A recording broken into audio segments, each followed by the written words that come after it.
People ask me, surely if we legally regulate drugs, then our children will be more at risk. But it's clear that the opposite is going to be true. Teenagers in this country can get hold of cannabis far more easily than they can alcohol. And the principal reason for that is that in order to buy alcohol, they need photographic identification, which is a form of regulation which is extremely effective.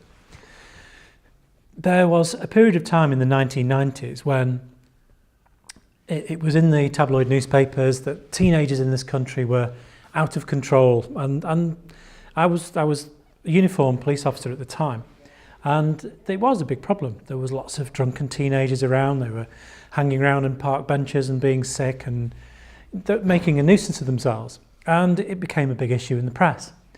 And so legislation was brought in to tighten up the supply of alcohol. And the measures that they brought in, for the first time ever, a police constable could seize alcohol from teenagers. They could actually take it from them in the street if they saw them. And the supply of alcohol in off licences was tightened up. They brought in legislation so that test purchases could be made. Children could be employed to try and buy alcohol from these shops and test them. And it worked.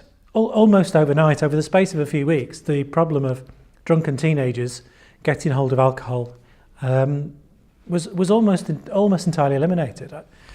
Of course, you still get the odd drunken teenager in the street, but that problem that existed in the 90s just isn't there. And the simple fact is that when a regulatory system is working, photographic ID does the job.